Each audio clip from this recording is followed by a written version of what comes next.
आज आपके सामने सिरमा एसजीएस के बारे में बात करी जाएगी, जो अपने टॉप से 25-30% की डिक्लाइन पे है। और कंपनी आज की डेट में इलेक्ट्रॉनिक्स मैन्युफैक्चरिंग के अंदर कुछ टॉप लीडिंग प्लेयर्स में एक कंपनी मानी जाती है।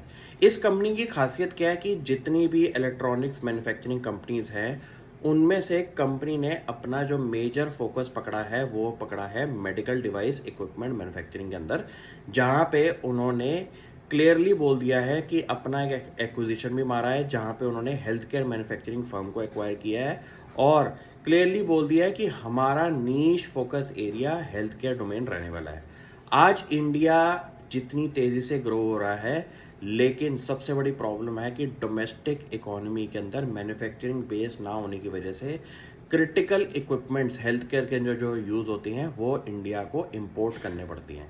अब ये मार्केट इतनी बड़ी है कि आप इसका हिसाब किताब लगाएंगे तो आप अपनी गेम को लेस ऑब्जेक्टिवली देख रहे हैं। कैसे?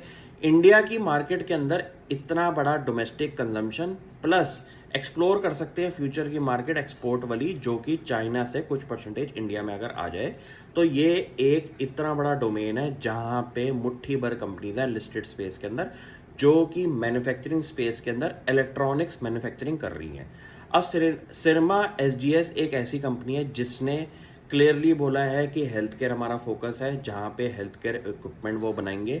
दूसरी चीज, उन्होंने बाकी स्पेस के अंदर जैसे कि रेलवे इक्विपमेंट, जैसे कि आपका और डिवाइसेस मैन्युफैक्चरिंग के अंदर जैसे कि लैपटॉप्स आप पकड़ लो, वहां पे भी अपना स्केल अप करेंगे।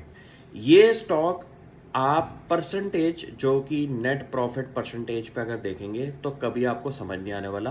बट एक बात पक्की है कि यहाँ पे अगर रेवेन्यू कंपनी का बढ़ता रहता है, जो कि मैनेजमेंट एक्सपेक्टेशन भी सेम कहती है, तो आप एक बहुत बड़े लेवल पे जा सकते हैं। क्यों?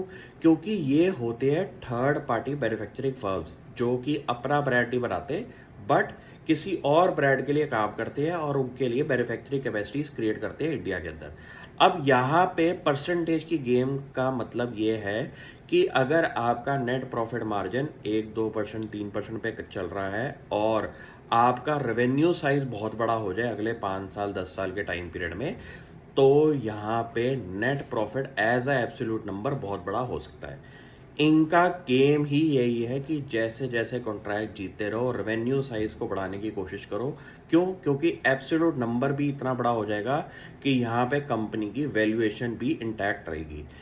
ये चीज़ों पे फोकस करिए और कुछ ऐसे गिनती के नाम पकड़िए जो कि फ्यूचर के अंदर अपनी डिमांड सप्लाई के अंदर कुछ ऐसे प्लेयर्स खड़े हो रहे हैं जहां पे बहुत बड़ा रेवेन्यू साइज कंपनीज खड़ा कर पा रही हैं अगले 10 साल के टाइम पीरियड में। उसमें से एक कंपनी ये है जिसका आपके सामने नाम रख दिया मैंने। Thank you.